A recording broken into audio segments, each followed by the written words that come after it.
Good morning friends. இந்த வீடியோல நாம பார்க்க போறது Absalom and Achitophel இதனுடைய historical background. இதனுடைய historical background and biblical background. இது ரெண்டுமே நம்ம தெரிஞ்சிருக்கணும். அப்பதான் நீங்க Absalom and Achitophel நீங்க முழுசாக ரசிக்க முடியும், புரிஞ்சிக்கவே முடியும். இந்த ரெண்டு நாலேஜ் இல்லைன்னா கஷ்டம். இப்போ இதுல ரெண்டு விஷயம் நான் இன்னைக்கு உங்களுக்கு சொல்ல போறேன். ஒண்ணு, இது ஒரு பைபிள்ல இருக்கக்கூடிய ஒரு கதையை பேக்ரவுண்டா வச்சுக்கிறாங்க. ஆக்சுவலா இங்கிலாந்துல என்ன நடந்துச்சு, ஆக்சுவலா இங்கிலாந்துல இது நடந்துச்சு, இது பைபிள்ல நடந்த சம்பவம். இந்த ரெண்டையும் சேர்த்து சட்டையரிக்கலாக ட்ரைடன் ஆப்சலோம் அண்ட் அச்சிட்டோபல் எழுதியிருக்காரு. இப்போ நீங்க ஆக்சுவலா இங்கிலாந்துல என்ன நடந்துச்சுங்கிறதையும் நீங்க தெரிஞ்சுக்கணும். இத எப்படி ஒரு பைபிள் ஸ்டோரிக்குள்ள செலுத்தி ஆப்சலோம் அண்ட் அச்சிட்டோபல் உருவாக்குனாரு அப்படின்னா அந்த பைபிள் ஸ்டோரியையும் தெரிஞ்சுக்கணும். இது ரெண்டும் தெரிஞ்சிச்சுன்னா தான் நீங்க ஆப்சலோம் அண்ட் அச்சிட்டோபல் என்கின்ற இந்த ட்ரைடனுடைய சட்டையர் என்று சொன்னால் அங்கதம் அப்படின்னு பேர். இதுல ஒரு பெரிய எக்ஸ்பர்ட் துக்ளக் ஷோ. அவர் என்ன பண்ணுவார்னா, அவருக்கு எப்பவுமே இந்த டிஎம்கே பிடிக்காது, அதுவும் கருணாநிதிலாம் பிடிக்கவே பிடிக்காது. அதனால என்ன பண்ணுவார்னா, ஒரு நல்ல தம்பி அப்படின்னு ஒரு கேரக்டரை உருவாக்கிக்குவாரு. ஆக்சுவலா இந்த வாரம் கருணாநிதி ஆட்சியில என்ன நடந்துச்சோ அதை அப்படியே நல்ல தம்பிங்கிற கேரக்டர்ல அந்த கேரக்டர் அப்படி செய்யற மாதிரி இதை கொண்டு போவார். ஆக்சுவலா பாத்தீங்கன்னா அது ஒரு நல்ல தம்பிங்கிற ஒரு கேரக்டர், அந்த கேரக்டர் இந்த காரியம்லாம் செய்யுது அப்படின்னு தான் தெரியும் பாக்குறது. ஆனா அதை படிக்கும் போதே நமக்கு புரியும், இவர் வந்து கருணாநிதியை சொல்றாரு, இந்த இடத்துல இவர் இந்த மினிஸ்டர் சொல்றாரு, இந்த இடத்துல இந்த சம்பவத்தை சொல்றாருன்னு நமக்கு படிக்கும் போது புரியும். ஆனா அதுல எந்த இடத்துலயுமே கருணாநிதினோ அல்லது கருணாநிதியினுடைய மினிஸ்டர்ஸ் வேற எதுவுமே வராது. அது மாதிரி இங்க எந்த நேமே வராம ஒரு கிறிஸ்டியன் பைபிள் ஸ்டோரியை வைத்துக்கொண்டு ஆக்சுவலா நடந்த ஒரு சம்பவத்தை இவர் ஒரு சட்டையரிக்கலாக ட்ரைடன் எழுதியிருக்கிறார். இப்போ முதல்ல நம்ம பார்க்க போறது இந்த பைபிள் கதை என்ன, எந்த பைபிள் ஸ்டோரியை இவர் எடுத்து சொல்லுகிறார் அப்படிங்கிறத பார்க்கணும். பெத்லஹேம்ல ஜெஸ்ஸி, பெத்லஹேம் இங்க ஜெஸ்ஸி என்ற ஒருவர். இந்த ஜெஸ்ஸியினுடைய யங்கஸ்ட் சன், இவருடைய யங்கஸ்ட் சன் தான் டேவிட். இவர் தான் டேவிட். இவர் ஆரம்பத்துல he was a shepherd. இவர் ஒரு ஆடு மேய்ப்பவனா தான் இருந்தாரு. அதுக்கப்புறம் பாத்தீங்கன்னா he became an aide உதவியாளர் at the court of King Saul. அப்போ அரசராக இருந்தவர் கிங் சால். இவர் ஒரு யங்கஸ்ட் சன், ஜெஸ்ஸியினுடைய யங்கஸ்ட் சன் டேவிட். இவர் ஒரு ஷெப்பர்ட், ஒரு ஆடு மேய்க்கிறவர். அப்புறம் கொஞ்ச நாள் கழிச்சு இவருக்கு கவர்மெண்ட்ல கிங் சால்னுடைய அரச சபையில எடுபிடி வேலை செய்கின்ற ஒருத்தராக இவர் மாறிட்டார். இந்த கிங் சால் யாரு அப்படின்னா இவர் தான் இஸ்ரேலினுடைய ஃபர்ஸ்ட் கிங், இஸ்ரேலினுடைய முதல் அரசர். இஸ்ரேல் அப்படின்னா கிறிஸ்தவர்களுக்கு மிக முக்கியமான ஒரு நாடு இஸ்ரேல் இல்லையா?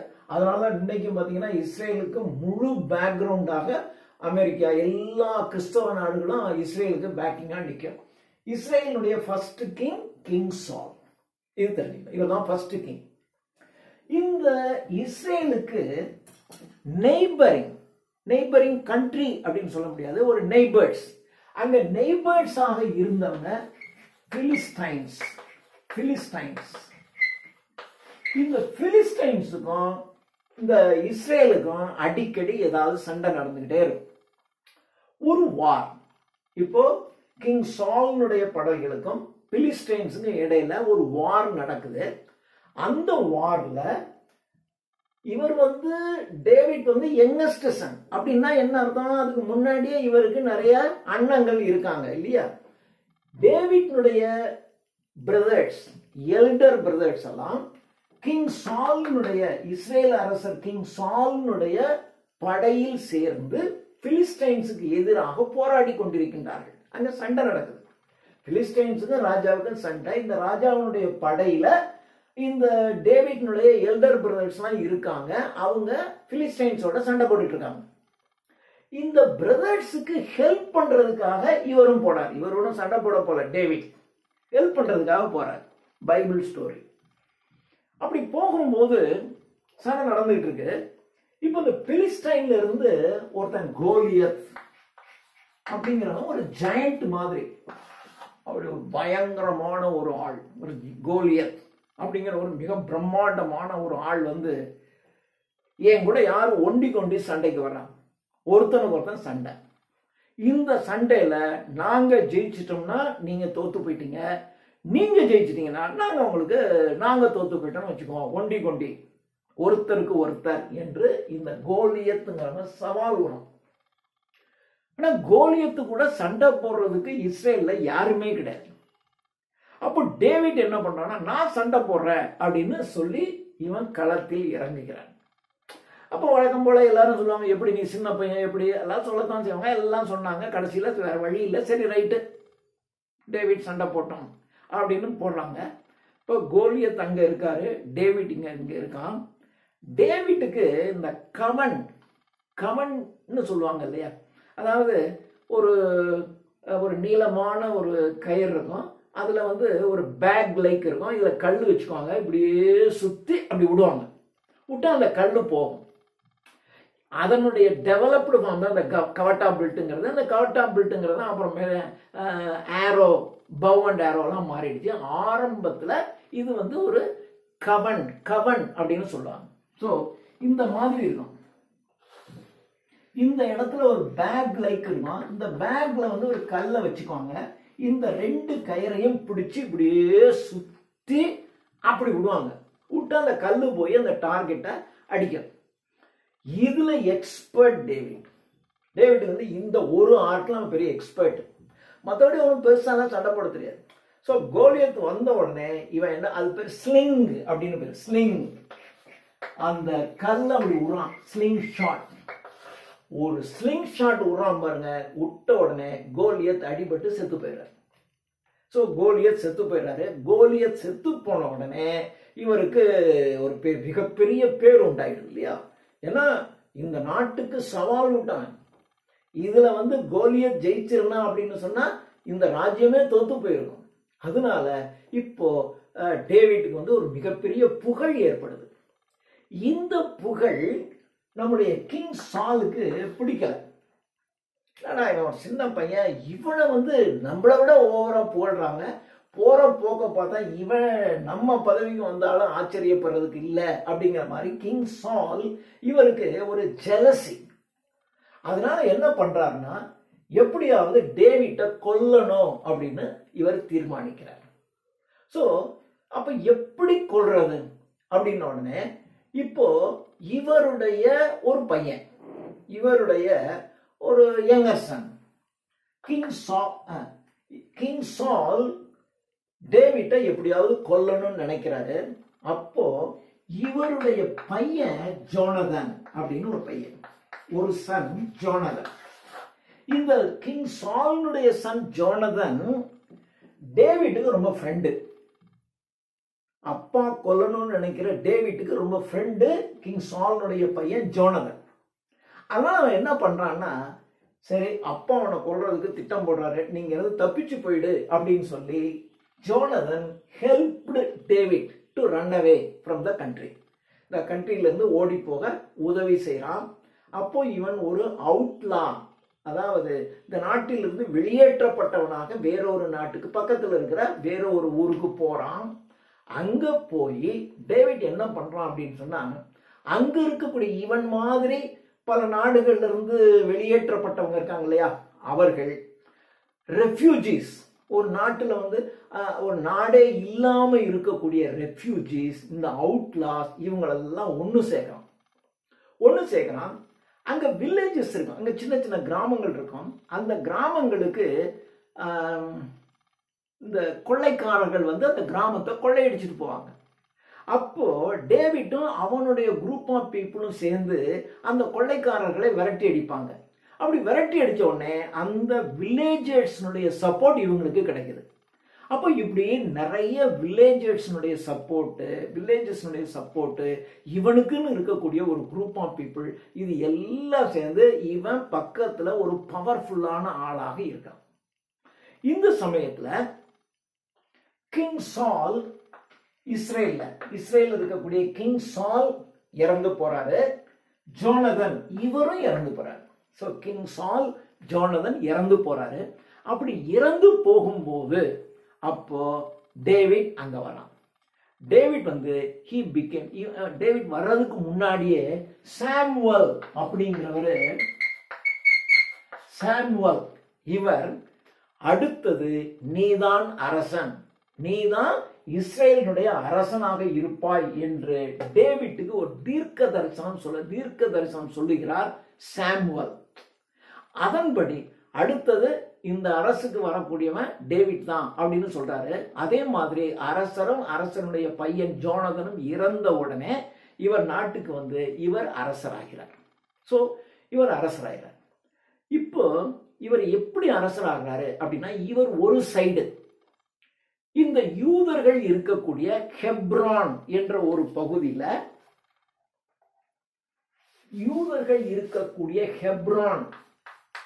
அதாவது இவர் முழுவதும் அரசன் ஆகல, ஹெப்ரான் என்ற பகுதியில் டேவிட் அரசனாகிறார்.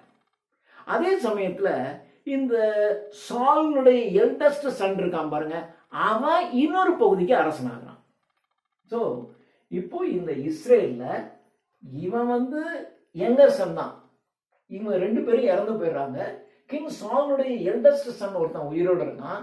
அவன் இஸ்ரேலுடைய ஒரு பகுதிக்கு அவன் அரசன் ஆகிறான். இன்னொரு பகுதிக்கு நம்முடைய டேவிட் ஹெப்ரான் என்ற பகுதி, அந்த பகுதியில அவன் அரசனாகிறான். இப்படி அந்த நாடானது 2ஆக பிரிஞ்சு 2 பகுதிகளாக இருக்கு. இப்படி இருக்கும்போது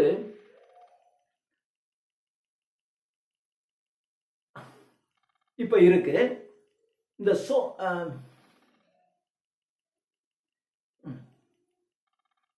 இப்போ இவங்க 2 பேருக்கு இடையில, அதாவது கிங் சாலுடைய எல்டஸ்ட் சன் நம்ம டேவிட், இவங்க 2 பேருக்கும் இடையிலேயே சண்டை வருது. இந்த 2 பேருக்கும் இடையில சண்டை வரும்போது அந்த எல்டஸ்ட் சன் இருக்கான் பாருங்க, அவன் டேவிட்டினுடைய தலையை கொண்டு போடுறவங்களுக்கு இவ்வளவு பரிசு அப்படின்னு அறிவிக்கிறான். டேவிட்டை கொல்லணுங்கிறதுக்காக இவன் ஒரு பரிசு அறிவிக்கிறான். பரிசு அறிவிச்சுக்கிட்டு இருக்கிற இந்த சமயத்துல இந்த கிங் சாலுடைய எல்டஸ்ட் சன் இருக்கான் இல்லையா, இவன் தான் பரிசு அறிவிக்கிறான். ஆனா அந்த எல்டஸ்ட் சன்னுடைய குரூப்ல இருக்கிறவங்களே அவனை பிடிக்காம அரசரை கொன்னுறாங்க. அரசரை கொன்ன உடனே டேவிட்டுக்கு என்னதான் இருந்தாலும் இவன் கிங் சாலுடைய அவன் ஒரு அரசன் கூட இருக்கிறவங்க எல்லாம் சேர்ந்து அவனை கொன்னுட்டாங்க. ஸோ டேவிட் அவங்கள கொன்னுறான். அவங்கள கொன்ன உடனே மக்களினுடைய நம்பிக்கையை அவன் பெறுகிறான். இவன் எவ்வளவு நல்லவன், தன்னுடைய எதிரிய ஒருத்தன் கொன்னா அவனோட நட்பு தானே வச்சுக்கணும், நீ எப்படி இவனை கொன்ன அப்படின்னு அவனையே கொன்னுட்டான் என்று மக்களுக்கு டேவிட் மேல ஒரு அலாதியான ஒரு நட்பும் பிரியமும் ஏற்படுது. So David became the king of Israel. இப்போ இஸ்ரேலுக்கு அவர் கிங் ஆகிறாரு. கிங் இஸ்ரேலுக்கு ஆன உடனே இவர் என்ன செய்யறாருன்னா தன்னுடைய நாட்டை விரிவுபடுத்துகிறார். இவர் ஜெருசலேமை கைப்பற்றுகிறார். ஜெருசலேமை கைப்பற்றி இஸ்ரேலினுடைய தலைநகரமாக ஜெருசலேமை உண்டாக்குகிறார். அப்புறம் பக்கத்துல இருக்க இந்த பிலிஸ்டைன்ஸ், இவங்க எப்ப பார்த்தாலும் டிஸ்டர்ப் பண்ணிக்கிட்டே இருப்பான். பிலிஸ்டைன்ஸை அடியோட ஒழிக்கிறார். அப்புறம் கிழக்கு பகுதியில சஹாரா பாலைவனம் வரையிலும் கிழக்கு பகுதியிலுடைய தன்னுடைய நாட்டை விஸ்தீர்ணம் செய்கின்றார். மேற்கு பகுதியில மெடிட்டரேனியன் சி, மத்திய தரை கடல், அது வரையிலும் தன்னுடைய நாட்டை விஸ்தீரணம் செய்கின்றார். வடக்கு பகுதியில எகிப்து, தெற்கு பகுதியில லெபனான். ஸோ தெற்குல லெபனான், வடக்கு தெற்கு, எஜிப்த், லெபனான். இந்த பக்கம் கிழக்கு மேற்கு, மேற்குல மெடிட்டரேனியன் சி, கிழக்குல சஹாரா பாலைவனம். ஸோ இதுவரையிலும் இவர் தன்னுடைய நாட்டை விஸ்தீரணம் செய்கின்றார். விஸ்தீரணம் செய்கிறாரு. இப்போ அந்த காலத்துல எல்லாம் பார்த்தீங்கன்னா அந்த நாட்டுக்குள்ள நிறைய குரூப்ஸ் இருக்கும். இவன் ஒரு குரூப்பு, அதாவது நாடோடிகள் மாதிரி குரூப்பாக தான் இருப்பாங்க மக்கள். அந்த குரூப்பாக இருக்கும். இப்போ அந்த குரூப்ல இருந்தவன் ஒருத்தனோட ஒருத்தன் சண்டை போட்டுக்குவோம். அப்போ இவர் என்ன பண்ணுவார்னா, சமாதானம் பண்றேன்னு போய் உன் மகளை நான் கல்யாணம் பண்ணிக்கிறேன் அப்படின்னு இந்த குரூப்ல இருந்து ஒரு பொண்ணை இவர் கல்யாணம் பண்ணிக்குவார். உடனே அவன் என்ன சொல்லுவான், ஸோ எங்க மருமகன்டா ராஜா அப்படின்னு சொல்லுவான். அப்புறம் இன்னொரு பிரச்சனை வரும்போது அங்க இருக்கிற ஒரு குரூப்பினுடைய ஒரு பொண்ணை கல்யாணம் பண்ணிக்குவார். இப்படியே ஒரு ஏகப்பட்ட கல்யாணம் பண்ணிக்கிட்டான் டேவிட். நிறைய ஒரு கல்யாணம் ஆயிடுச்சு, ஏகப்பட்டது. ஸோ இவன் அந்த புறம் பூரா ஒரே குரூப்ஸ் ஆஃப் லேடிஸ் தான் அப்படி இருப்பாங்க. இதோட இருக்க வேண்டியதானே. இவனுடைய படை தளபதி யுரையா என்கின்றவன், he is one of the war general of David. இவனுடைய வைஃப் பாத்ஷெபா, பாத்ஷெபா என்பவன் யுரையா என்கின்ற இந்த வார் ஜெனரலுடைய வைஃப். பாத்ஷெபா மேல அந்த அவளுடைய அழகுல டேவிட் மயங்குறாரு. மயங்கி பாத்ஷெபாவை திருமணம் செய்து கொள்ள வேண்டும் என்று விரும்புகிறார். ஆனா அவளுக்கு ஏற்கனவே திருமணமாகி வார் ஜெனரல் இருக்கான். உடனே டேவிட் என்ன பண்றாரு அப்படின்னா, வேணும்னே ஒரு வார் நடக்குது. அந்த வார்ல யுரையாவை இன்வால்வ் பண்ண வார் ஜெனரல் அவன் போறான். போகும்போது அந்த வார் நடந்துகிட்டு இருக்கும்போது இவரே ஆள் வச்சு யுரையாவை போட்டு தள்ளிடுறாரு. போட்டு தள்ளிட்டு பாத்ஷெபாவை இவர் திருமணம் செய்து கொள்கின்றார். இந்த பாத்ஷெபாவின் மூலமாக டேவிட்டுக்கு பிறந்தவர் தான் சாலமன், கிங் சாலமன் அப்படின்னு கேள்விப்பட்டிருப்பீங்க. சோ இந்த பாத்ஷெபா என்கின்ற இவளுக்கும் டேவிட்டுக்கும் பிறந்தவன் தான் சாலமன் அப்படின்னு போது இது இப்படியே இந்த கதை போகும். இது வரைக்கும் வேண்டாம். நமக்கு தேவை இந்த பகுதி தான். இதுதான் ஆக்சுவலா பைபிள் கதை. இந்த பைபிள் கதைய இங்கிலாந்துல ஆக்சுவலா என்ன நடந்துச்சு இதை நீங்க தெரிஞ்சுக்கணும்.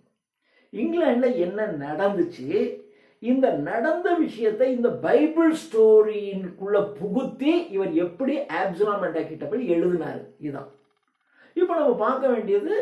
ஒரு பகுதி பார்த்தாச்சு. ஆக்சுவலா இங்கிலாந்துல என்ன நடந்துச்சுன்னு ரெண்டையும் பார்க்கணும். இந்த ரெண்டையும் மிங்கிள் பண்ணி ஆப்சலாம் அண்ட் அகிட்டோபல் என்ன அப்படிங்கிறத நம்ம பார்க்கணும். அது மூணாவது பகுதி. இப்போ இரண்டாவது பகுதி, ஆக்சுவலா இங்கிலாந்துல என்ன நடந்துச்சு. ஆக்சுவலா இங்கிலாந்துல சார்ல்ஸ் ஃபர்ஸ்ட், முதலாம் சார்ல்ஸ்ங்கிற ஒரு அரசன் இருந்தான். இந்த சார்ல்ஸ் ஃபர்ஸ்ட இவனை கொன்னுடுறாங்க. நீங்க சோஷியல் ஹிஸ்டரி ஆஃப் இங்கிலாந்து படிக்கணும். ஹிஸ்டரி ஆஃப் இங்கிலாந்து படிச்சிருந்தா இதெல்லாம் தெரியும். அது அப்புறம் இருக்கட்டும். சார்ல்ஸ் ஃபர்ஸ்ட் என்பவர் கொல்லப்படுகிறார். கொல்லப்பட்டவுடனே இவருடைய பையன் சார்ல்ஸ் செகண்ட், இவரு இங்க இருந்து தப்பிச்சு ஹாலந்து ஓடி போயிறார். ஹாலண்டுக்கு போயிறார்.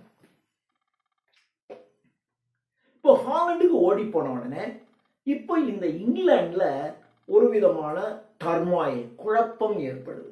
ஏன்னா அரசனுக்கு வேணுங்கிறவன் இருப்பான், அரசனை கொன்னது நல்லதுன்னு சொல்றவனும் இருப்பான், அரசனை கொன்னது சரின்னு சொல்றவனும் இருப்பான். இந்த ரெண்டு பேருக்கு இடையில ஒரு மிகப்பெரிய குழப்பம், போராட்டம் வருது. இது ஒரு சிவில் வாராக உருவாகுது. உள்நாட்டு போர் தோன்றும். இந்த உள்நாட்டு போர்ல மக்கள் ரொம்ப அவதிப்படுறாங்க. அவதிப்படும் போது இந்த மாதிரி சாதாரண மக்களுக்கெல்லாம் என்ன பண்ணா, இந்த மாதிரி ஒரு பிரச்சனை வரும்போது தன்னை தீர்ப்பதற்கு யாராவது, தன்னை காப்பாற்றுவதற்கு யாராவது ஒரு லீடர் வரமாட்டானா அப்படிதான் ஏங்குவாங்க. இவனே செய்ய மாட்டான். அப்போ இவங்க எல்லாரும் சேர்ந்து நேரம் சார்ல்ஸ் ஃபர்ஸ்ட்னுடைய பையன் இருந்திருந்தான்னா இந்த பிரச்சனையெல்லாம் சால்வ் பண்ணியிருப்பான்டா அப்படின்னு தோணுது. அப்போ இவங்க என்ன பண்றாங்கன்னா, ஓடி போன சார்ல்ஸ் செகண்ட் அவரை திரும்பவும் அழைத்து கொண்டு வருகிறார்கள். 12 பேர் கொண்ட ஒரு குழு. அந்த குழுவில் பார்த்தீங்கன்னா பெரிய பெரிய அந்த டியூக்ஸ், அங்கே இருக்கக்கூடிய பிரபுக்கள், சிற்றரசர்கள் எல்லாம் சேர்ந்து ஒரு 12 பேர் கொண்ட ஒரு குழு இங்கிருந்து போய் ஹாலண்ட்ல இருக்கக்கூடிய சார்ல்ஸ் செகண்டை திரும்பவும் அழைச்சிட்டு வர்றாங்க இன் 1660, 1660. இப்ப திரும்பவும் இவர் வந்துடுறார், சார்ல்ஸ் செகண்ட் வந்துடுறாரு. சார்ல்ஸ் செகண்ட் இங்க வந்து Catherine of Braganza, Catherine of Braganza என்கின்ற ஒரு போர்ச்சுகீசிய ஒரு லேடியை மணந்து கொள்கிறார். கேத்தரின் ஆஃப் பிரகன்சா என்ற ஒரு போர்ச்சுகீசிய பெண்ணை மணந்து கொள்கிறார். மணந்துக்கிறாரு. 17 வருஷம் ஆகுது. இவங்களுக்கு குழந்தையே இல்லை. குழந்தைய இல்லை. இந்த சமயத்துல இவருக்கு குழந்தை இல்லை அப்படின்னா அடுத்தது இவருக்கு அப்புறம் யாரு வாரிசு? இவருடைய பிரதர் ஒருத்தன் இருக்கான், அவன் டியூக் ஆஃப் யார்க். இதுதான் நீங்க தெரிஞ்சு வச்சுக்கணும், டியூக் ஆஃப் யார்க். இந்த டியூக் ஆஃப் யார்க் வந்து ஜேம்ஸ். ஜேம்ஸ் இவன் ஒரு கேத்தலிக், கத்தோலிக்க மதத்தை சார்ந்தவர். Duke of York James. அடுத்தது நியாயப்படி வரணும் அப்படின்னா இவர் தான் பதவிக்கு வரணும் இல்லையா? ஆனா இவன் ஒரு கேத்தலிக். இப்போ இங்கிலாந்துல வந்து புராட்டஸ்டன்ட்ஸுடைய கை ஓங்கி இருக்கு. புராட்டஸ்டன்ட்ஸுடைய கை ஓங்கி இருக்கு. அரசர் எல்லாமே கேத்தலிக் தான், ராஜாவும் கேத்தலிக் தான், அவருடைய சன் இவருடைய பிரதர் ஜேம்ஸும் கேத்தலிக் தான். ஆனா அரசருக்கு பிள்ளை இல்லை. பிள்ளை இல்லைன்ன உடனே அடுத்து இவன் தான் வரணும். இவன் தான் வரணுங்கும் போது இவன் கேத்தலிக். அப்போ புராட்டஸ்டன்ட்ஸுடைய கை அங்க ஓங்கி இருக்கு.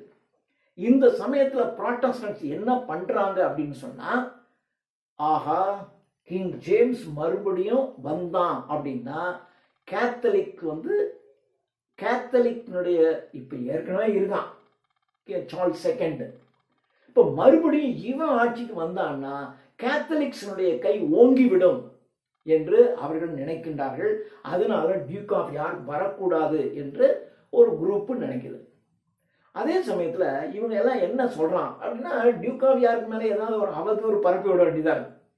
ஏன்னா இவன் பக்கம் சப்போர்ட் பண்றவங்க இருக்காங்க. புராட்டஸ்டன்ட் கை ஓங்கி இருந்தாலும் கேத்தலிக்ஸ் இருக்காங்கல்ல, கேத்தலிக்ஸ் இவனை தான் சப்போர்ட் பண்ணுவாங்க. அப்போ இவங்க எல்லாம் என்ன சொல்லிட்டாங்கன்னா, இவன் வந்து ஒரு பிரான்ஸினுடைய ஏஜென்ட், பிரான்ஸினுடைய ஏஜென்ட் இவன். இவன் வந்தான்னாக்க கேத்தலிக்ஸ் தான் இதுக்கு வந்துடும். இவன் பிரான்ஸினுடைய ஏஜென்ட். ரோமன் கேத்தலிக்க இங்கிலாண்டினுடைய மதமாக இவன் மாத்திடுவான். இவன் வரக்கூடாது, இவன் ஒரு பிரான்ஸ் ஏஜென்ட் அப்படின்னு சொல்றாங்க. சொல்லிட்டு இந்த சமயத்துல புராட்டஸ்டன்ட் சேர்ந்து என்ன பண்றாங்கன்னா, அவங்க ஆளுகைக்கு உட்பட்ட டியூக்ஸ் இருப்பாங்கல்ல, அரசர் வேற, அங்கங்க குறுநில மன்னர்கள் இருப்பாங்கல்ல, அந்த குறுநில மன்னர்கள்ல இப்ப நிறைய பேர் எல்லாமே புராட்டஸ்டன்டா இருக்கான். அவங்கெல்லாம் என்ன பண்ணான்னா கவர்மெண்ட்டை ஃபோர்ஸ் பண்ணி கேத்தலிக்ஸுக்கு மாத்திரம் டாக்ஸ் வந்து 2 மடங்கு, எல்லாருக்கும் இவ்வளவுதான் டாக்ஸ், ஆனா நீ கேத்தலிக்ஸா அப்போ உனக்கு 2 மடங்கு இப்படி போட்டான். இன்னொரு பக்கம் கேத்தலிக்ஸினுடைய லேண்ட் அப்படின்னு சொன்னா யாரையும் கேட்காம போய் இந்த லேண்ட்ஸை இவங்க எடுத்துக்குவாங்க. Lands taken away by them, லேண்ட்ஸை எடுத்துக்குவாங்க. அடுத்தது கவர்மெண்ட் சர்வீஸ் இருக்குப்பாங்க, அரசு வேலைகள்ல கேத்தலிக். நீ என்ன வேலை, நீ யாரு கேத்தலிக் அப்படின்னா உனக்கு கவர்மெண்ட் சர்வீஸ்ல வேலை இல்லை. அரசு வேலையில கேத்தலிக்ஸ் சேர்க்கல, ஏற்கனவே இருந்தவனையும் நைஸா கழட்டி விட்டுக்கிட்டே இருக்காங்க. இதெல்லாம் கேத்தலிக்ஸ் பொறுத்துக்கிட்டாங்க. ஆனா ஒரு விஷயம் செஞ்சான், கேத்தலிக் மதம் சம்பந்தமான இமேஜஸ் இருக்கும்ல, இயேசு கிறிஸ்து, மேரி இல்லையா, ஃபாதர் ஜோசப், இவங்களுடைய இமேஜஸ் எல்லாத்தையும் அடிச்சு உடைச்சான். புராட்டஸ்டன்ட்டும் கிறிஸ்தவர்கள் தான், ஆனா அவங்களுக்கு வந்து இந்த உருவ வழிபாடு கிடையாது, வெறும் கிராஸ் மட்டும் தான் வச்சுக்குவாங்க. அவங்களுக்கு இதெல்லாம் உருவ வழிபாடு வச்சுக்க மாட்டாங்க. அதனால இவங்க என்ன பண்ணாங்கன்னா the images of Christian Catholics பூரா அடிச்சு உடைச்சான். இது கேத்தலிக்ஸ்க்கு ரொம்ப கோபத்தை உண்டாக்கிடுச்சு. இப்போ இந்த சமயத்துல மக்கள்கிட்ட 2 பிரிவாக பிரிஞ்சு நிற்கிறாங்க. ஒரு பிரிவு த விக் பார்ட்டி டோரி பார்ட்டி அப்படின்னு ரெண்டு பார்ட்டி, ரெண்டு விக் அப்படின்னா இதுக்கு மேல ஒரு விக் வச்சுக்குவாங்க. இந்த விக் வச்சுக்கிட்டாவே விக் பார்ட்டி, விக் இல்லாம இருக்கிறவன் Tory party, TORY Tory party. இந்த பிக் பார்ட்டி என்ன சொல்லுது அப்படின்னா, இந்த ஜேம்ஸ் இருக்காங்க பாருங்க, இந்த ஜேம்ஸை எக்ஸ்க்ளூட் பண்ணணும், நாட்டை விட்டு துரத்தணும், அவனை கொல்லணும் அப்படின்னு சொல்றது பிக் பார்ட்டியினுடைய வேலை. இந்த பிக் பார்ட்டியினுடைய ஒரு லீடர் ஏர்ல் ஆஃப் சாக்ஸ்பரி.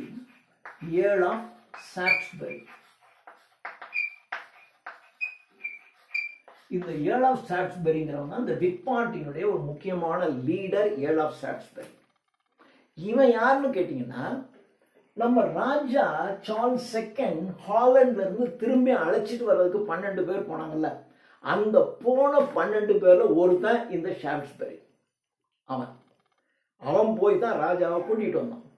இப்போ அரசருக்கு எதிராக மாறினான். இவனுக்கு என்ன ஒரு ஆசைன்னா, ஏதாவது ஒரு காரியத்தை செஞ்சு நைஸா அரசன் ஆயிடணும் அப்படிங்கிற மாதிரியான ஒரு எண்ணம். அடுத்த பவர் வரக்கூடியது யாரு? டியூக் ஆஃப் யார்க்கு வருமா. ஸோ இவனை வரவிடாம பண்ணிட்டோம்னு வச்சுங்களேன், அடுத்தது கிங் ஆர் வர்றது யாரு? ஏன்னா சார்ல்ஸ் செகண்டுக்கு குழந்தை கிடையாது. அப்போ டியூக் ஆஃப் யாருக்கு வரக்கூடாதுன்னா அப்படி அந்த மாதிரி ஒரு சூழ்நிலையை கிரியேட் பண்ணி விட்டான், நாம உள்ள வந்துடலாம் என்று இந்த ஏர்ல் ஆஃப் சால்ஸ்பரி அவன் ஒரு பிளான் பண்றான்.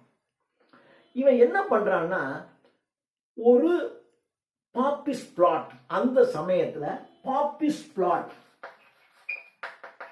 அப்படின்னு ஒரு பிளாட் நடக்குது.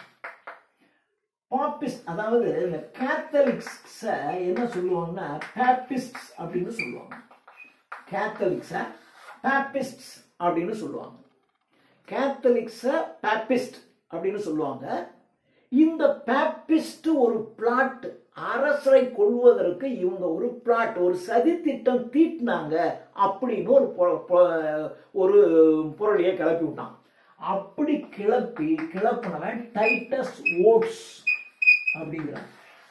இதெல்லாம் பேர் ஞாபகம் வச்சுக்கணும். இந்த பேர்லாம் ஞாபகம் வச்சுக்கணும். இதெல்லாம் ஞாபகம் வச்சுக்கிட்டீங்கன்னாவே நீங்க அப்சலோமிக் படிக்க வேண்டியதை எழுதிடலாம். Titus Oates.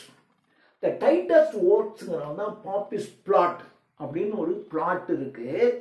இந்த பிளாட்டின் படி கேத்தலிக்ஸ் எல்லாம் சேர்ந்து அரசரை கொல்ல போறாங்க அப்படின்னு ஒரு பொருளியை கிளப்பி விட்டான். ஆக்சுவலாக ஒரு பிளாட்டே இல்லை. ஸோ பாப்பிஸ்ட் பிளாட் அப்படின்னா பாப்பிஸ்ட் அப்படின்னு கேத்தலிக்ஸ் தான் சொல்லுவாங்க.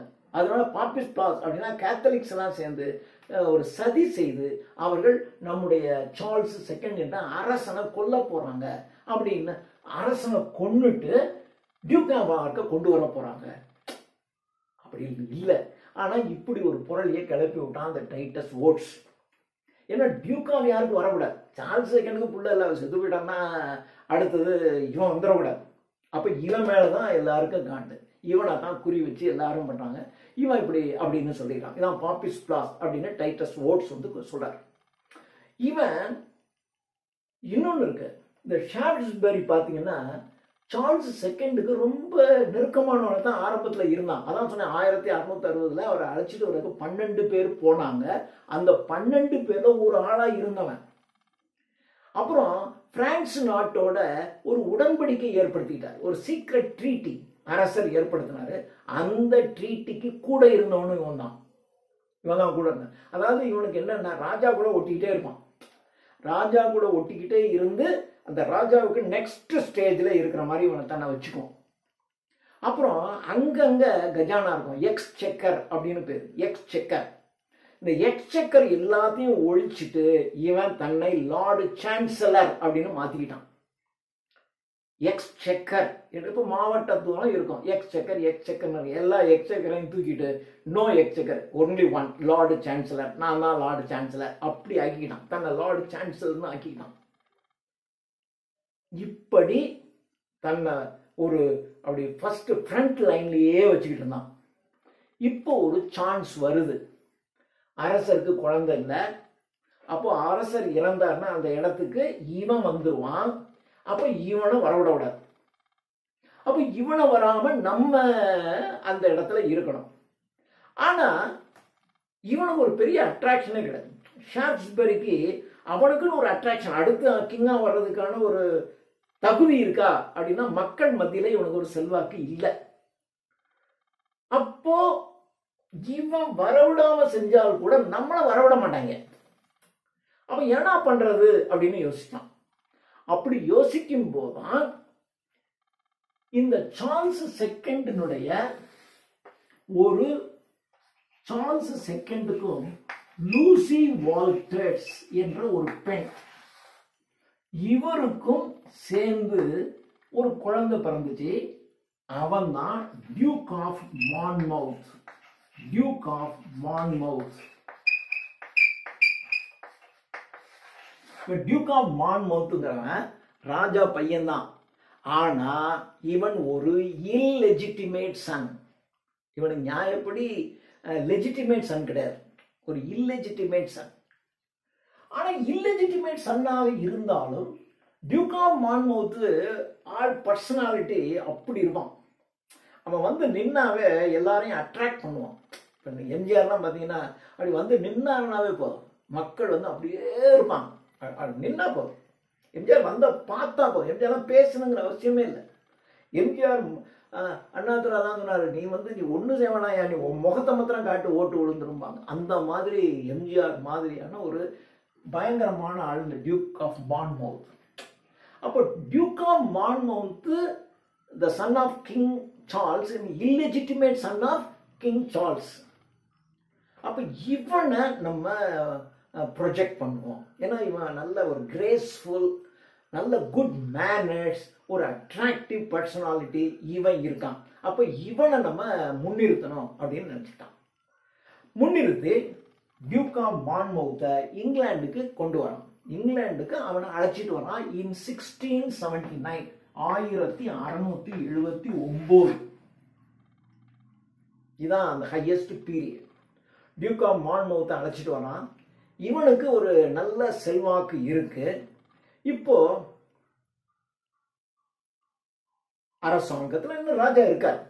டியூக் ஆஃப் மான்மவுத்தை கொண்டு வந்தான். இப்போ டியூக் ஆஃப் யார்க்க ஒழிக்கணும், அதான் ஃபர்ஸ்ட் ஜேம்ஸை ஒழிக்கணும். அதுக்கு என்னடா பண்றது அப்படின்னு பார்த்தாங்க. இப்போ இந்த டியூக் ஆஃப் யார்க் ஜேம்ஸ் இருக்கார் இல்லையா, இவனை எக்ஸ்க்ளூட் பண்ணணும், நாடு கடத்தணும் அப்படின்னு சொல்லி ஒரு தீர்மானத்தை ஹவுஸ் ஆஃப் காமன்ஸ், இப்போ நம்மதுல வந்து பாராளுமன்றம் ராஜ்யசபான்னு இருக்கு இல்லையா, அது மாதிரி House of Commons, House of லார்ட்ஸ்னு ரெண்டு சபை இருக்கு. ஹவுஸ் ஆஃப் லார்ட்ஸ் அப்படின்னு இன்னொரு சபை. இந்த ரெண்டு சபையில ஹவுஸ் ஆஃப் காமன்ஸ்ல டியூக் ஆஃப் யார்க்கா நாடு கடத்துறதுன்னு தீர்மானிச்சிட்டாங்க. தீர்மானம் போட்டு அது ஜெயிச்சிருச்சு.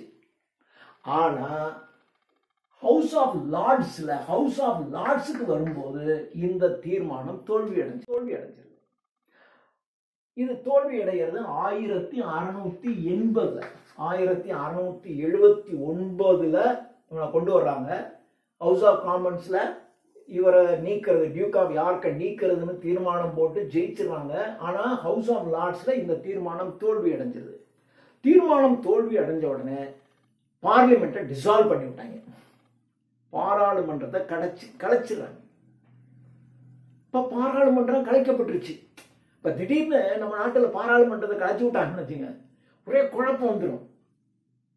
இது மாதிரியான குழப்பம் வந்துருச்சு. இப்போ பாராளுமன்றத்தை கலைச்சாச்சு. இப்போ நம்ம ஆளு டியூக் ஆஃப் மான்மவுத்தை கொண்டு வந்துடலாம், இவனை முன்னாடி வச்சுக்கிட்டு ஷாப்ஸ்பரி பின்னாடி நின்று நம்ம ராஜாவா ஆட்சி செய்வோம். ஒரு குறிப்பிட்ட அக்கேஷன், நல்ல அக்கேஷன் பார்த்து இவனையும் கழட்டி விட்டு ஷாப்ஸ்பரி கிங் ஆகிறது மாதிரி பிளான் பண்ணிட்டாங்க.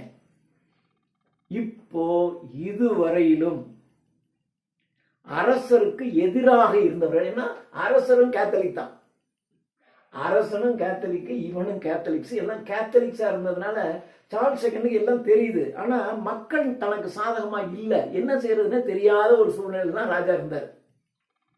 இப்போ மக்களுக்கு ஒரு குழப்பமான சூழ்நிலை வருது. குழப்பமான சூழ்நிலை வரும்போது ஒரு சிவில் வார் வர்றதுக்கான சூழ்நிலை வந்துருச்சு.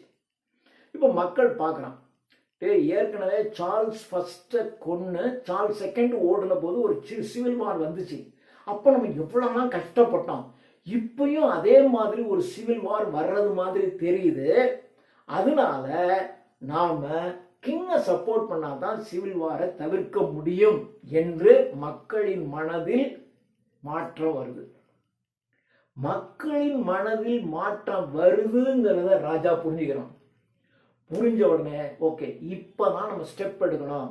So we have become stronger. நம்ம இப்போ வலிமையான, இப்போ இதுக்கு முன்னாடியெல்லாம் எல்லாரும் சப்போர்ட் இருக்கும், ஆனால் மக்கள் சப்போர்ட் இல்லை. நீங்கள் ஏதாவது ஒரு ஆக்ஷன் எடுத்தீங்க, இப்போ ஷாஃப்ட்ஸ்பரி என்ன செய்யறான்னு தெரியும், ஆனால் ஷாஃப்ட்ஸ்பரி மேலே கை வச்சிங்கன்னு வச்சிங்களேன், மக்கள் சப்போர்ட் அவனுக்கு இருக்கு.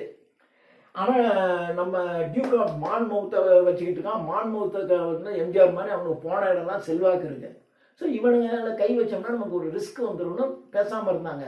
இப்போ உள்நாட்டு கலவரம் வரும் போல் தோன்றிய உடனே அரசர் நாம பொசிஷன் கொஞ்சம் ஸ்ட்ராங் ஆகுது அப்படின்னு தெரிஞ்சுட்டு டக்குன்னு என்ன பண்ணா ஷாஃப்ட்ஸ்பரியை கை வைக்கிறார்.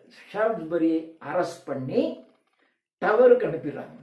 டவர் அப்படின்னா ஒன்றும் இல்லை, சென்ட்ரல் ஜெயின்னு டவருக்கு அனுப்பிடுறாங்க. இங்கிலாந்து இந்த டவருக்கு அனுப்புறது அப்படின்னா அங்கே போனாக்கா ஒருத்தன் திரும்பி வர முடியாது, அங்கேயே புதைச்சிருவாங்க. டவருக்கு போயிடுறாங்க, கொண்டு போய் வச்சிடறாங்க. இன்னும் ஒரு வாரத்தில் ட்ரையல் நடக்க போகுது. அதாவது நீங்கள் அப்படியெல்லாம் அந்த நாட்டில் வந்து சட்டம்னு இருக்கும், அங்கே நீதி இருக்கும், ஜட்ஜ் இருக்கும். அவங்க என்ன தீர்ப்பு சொல்கிறாங்களோ அதன்படி தான் செய்ய முடியும். ராஜா அப்படி இஷ்டத்துக்குலாம் செய்ய முடியாது. அப்போ இவர் அரெஸ்ட் பண்ணி டவரில் கொண்டு போய் வச்சாச்சு. இன்னும் 1 வீக் இருக்கு. இந்த 1 வீக்கில் ட்ரையல் வரப்போகுது, கோர்ட்டுக்கு கேஸ் வரப்போகுது. இப்போ கோர்ட்டுக்கு கேஸ் வரும்போது எப்படி தீர்ப்பு வரும், என்ன செய்யும், அப்போ மக்களினுடைய மனநிலை எப்படி இருக்குன்னு தெரியாது. அதனால டக்குன்னு நம்ம கிங் என்ன பண்ணார்னா டிரைடனை கூப்பிடுறாரு. பார், இதுதான் சூழ்நிலை. டிரைடன் வந்து அப்போ அந்த நாட்டினுடைய இங்கிலாந்தினுடைய அரச சபை கவிஞராக இருக்கிறார். ஜான் டிரைடன் பொயட் லாரியட் அப்படின்னு சொல்லுவாங்க. பொயட் லாரியட், LAUREAT, லாரியட் அப்படின்னா அரச சபை கவிஞர்னு அர்த்தம். கண்ணதாசன் இருந்தான் அரச சபை கவிஞராக தமிழ்நாட்டில். அது மாதிரி டிரைடன் பொயட் லாரியட். பொயட் லாரியட்டை கூப்பிட்டப்பா, இதுதான் சிச்சுவேஷன், இந்த சிச்சுவேஷனை யூஸ் பண்ணி டக்குன்னு நீ வந்து என்ன பண்ண, ஒரு கவிதை எழுது. மக்கள் மனதில் வந்து ஸ்ட்ராங்காக கிங்கை தான் சப்போர்ட் பண்ண, இவங்கெல்லாம் சப்போர்ட் பண்ணக்கூடாது. இந்த டியூக் ஆஃப் மான்மவுத்தெல்லாம் சப்போர்ட் பண்ணக்கூடாது, ஷாஃப்ட்ஸ்பரியை சப்போர்ட் பண்ணக்கூடாது. இது மாதிரி மக்கள் மனதில் தங்குற மாதிரி ஒரு நல்ல ஒரு பேம்ப்ளெட் தயாரி அப்படின்னு சொல்லி விட்டார். அப்பதான் இவர் ஆப்சலாம் அண்ட் அக்கிட்டோஃபெல் எழுதுறாரு. ஆப்சலாம் அண்ட் அக்கிட்டோஃபெல் நேரடியாக ஷாஃப்ட்ஸ்பரி டியூக் ஆஃப் மான்மவுத்து, டியூக் ஆஃப் யாருக்குன்னு சொன்னீங்கன்னு வச்சுங்க, மக்கள் வந்து ஏதோ அவனுக்கு பிரச்சாரம் பண்ற மாதிரி இருக்கும். அதனால அப்படியே அதை சொல்லாம, ஆனா அந்த பைபிளினுடைய கேரக்டரை உள்ளடக்கி அப்படி சொல்றார். கிங் டேவிட்டுக்கு பதிலாக சார்ல்ஸ் செகண்ட் தான் கிங் டேவிட். சார்ல்ஸ் செகண்ட் அப்படின்னு சொல்லக்கூடாது, கிங் டேவிட் அப்படின்னு சொல்லுவாங்க. இப்படித்தான் ஆப்சலாம் அண்ட் அக்கிட்டோஃபெலை உருவாக்கினார். ஆப்சலாம் அண்ட் அக்கிட்டோஃபெல் உருவாக்கி மக்கள் மத்தியில் இதாகுது. ஆன உடனே அதுக்கு பயங்கரமான பாப்புலர், எல்லாம் ரீட் பண்ணுறான், ரொம்ப பிரமாதம். ஆனால் ஆப்சலாம் அண்ட் அக்கிட்டோஃபெல் படிக்கிறவனுக்கு தெரியும், ஏன்னா அப்போ அரசியல் சூழ்நிலை என்ன இருக்குன்னு தெரியும். இது யாரை குறிக்குது, இது யாரை குறிக்குது, யாரை குறிக்குதுன்னு தெரியும். அப்போ மக்களினுடைய மனதில் ஏர்ல் ஆஃப் ஷாஃப்ட்ஸ்பரியை பனிஷ் பண்ணுங்கிற சென்ஸ் உருவாகுது. ஆனால் கோர்ட்ல ட்ரையல் வருது. அந்த ட்ரையல்ல நம்முடைய ஏர்ல் ஆஃப் ஷாஃப்ட்ஸ்பரி விடுவிக்கப்படுகிறார். மக்கள் எல்லாம் ஒரு மாதிரி நல்லா இருக்கலாம், ஆனா கோர்ட் இப்படி சொல்லிடுச்சு. இப்ப நீங்க ஒரு மாதிரி இருக்கலாம், ஆனா சுப்ரீம் கோர்ட் ஒரு ஜட்ஜ்மெண்ட் சொல்லிச்சுன்னா நீங்க கேட்டுதானே ஆகணும். அது மாதிரி ஆயிடுச்சு. அப்போ ஏர்ல் ஆஃப் ஷாஃப்ட்ஸ்பரி விடுதலை ஆகிறார். விடுதலை ஆன உடனே அவனுக்கு சப்போர்ட்டர்ஸ் இருப்பான்ல, அந்த சப்போர்ட்டர்ஸ்லாம் சேர்ந்து அவனுக்கு ஒரு மிகப்பெரிய மெடல் ஒன்றை அணிவிக்கிறாங்க. மெடல் ஒன்று அணிவிச்சு அவனை அழைச்சிட்டு போறாங்க. உடனே நம்மால் பார்க்குறார் ஜான் டிரைடன் இன்னொரு சட்டையர் எழுதுறாரு. அதுக்கு பேர் த மெடல்னு பேர். த மெடல்னு இன்னொரு சட்டையர். தென் அந்த சட்டையர் ஆப்சலாம் அண்ட் அக்கிட்டோஃபெலை விட ஒரு பெஸ்ட் சட்டையர், த மெடல் அப்படின்னு எழுதுறாரு. இப்போ அவங்க பார்க்குறாங்க, ஆஹா இவன் இப்படி எழுதுறான்டா அப்படின்னு. உடனே த பிக் பொயட், இன்னொரு பிக் பொயட் ஒருத்தன் இருக்கான், அவன் the Medal of John Bayes, the Medal of John Bayes அப்படின்னு த மெடல்னு ட்ரைடன் எழுதுனதை அப்போஸ் பண்ணி the Medal of John Bayes அப்படின்னு அவங்களோட இதை எழுதணும். இதுக்கு கவுண்டர் கொடுக்கறதுக்காக ட்ரைடன் மேக்ஃப்ளக்னோ அப்படின்ற ஒரு கவிதை எழுதுறார். மேக்ஃப்ளக்னோ இது இவனுடைய ரொம்ப பாப்புலரான ஒரு புக். மேக்ஃப்ளக்னோ என்று இது ஒன்றை எழுதுறாரு. இப்படி போதும். ஸோ இதோட இதை வச்சுக்கோ. இதுதான் ஆப்சலம் அண்ட் அகிட்டோபல் தோன்றிய கதை. இதுதான் ஃபுல் பேக்ரவுண்ட். இப்போ இந்த வீடியோ இதோட போதும்.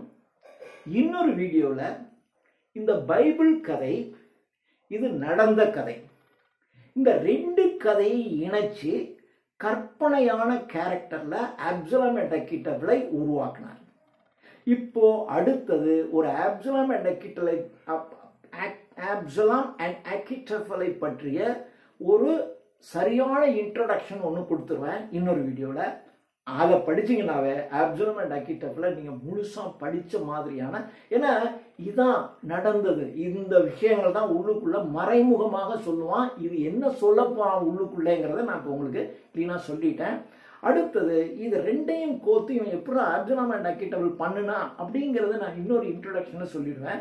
இதை சொல்லிட்டாவே ஆப்சலம் அண்ட் அகிட்டோபலை பற்றிய ஒரு தரவு நாலேஜ் உங்களுக்கு இருக்கும். இதை வச்சுக்கிட்டு நீங்கள் எந்த எக்ஸாமினேஷனும் ஃபேஸ் பண்ணலாம். நம்ம லைன் பை லைன் நடத்தணும். கிட்டத்தட்ட ஒரு 1100 வரி இருக்கு. 1100 லைன்ஸ் நான் நடத்தணும் அப்படின்னா ஒரு 6 வீடியோ பிடிக்கும் போடுவேன். ஆனாலும் இதை நீங்கள் தெரிஞ்சுக்கிட்டீங்கன்னா, இதை தெரிஞ்சு வச்சுக்கிட்டு நீங்கள் ஏதாவது நிறைய உங்களுக்கு யூடியூப்ல வந்து இந்த மல்டிபிள் சாய்ஸ் கொஸ்டின்ஸ்லாம் இருக்கும், நீங்கள் அட்டன் பண்ணி பாருங்கள். உங்களுக்கு இது ரொம்ப ஈஸியாக இருக்கும் இந்த நாலேஜை வைத்துக்கொண்டு. தேங்க்யூ. இன்னொரு வீடியோவில் அடுத்த வீடியோ நாளைக்கே நான் போட்டுருவேன். அதையும் வச்சுக்கிட்டிங்கன்னா ஒரு ஆப்சலம் அண்ட் அகிட்டோபலை பற்றின ஒரு நல்ல நாலேஜ் உங்களுக்கு இருக்கும். அப்புறம் நம்ம டைம் இருக்கும்போது நான் உங்களுக்கு லைன் பை லைனாக ஒரு வீடியோ போடுவோம். தேங்க்யூ.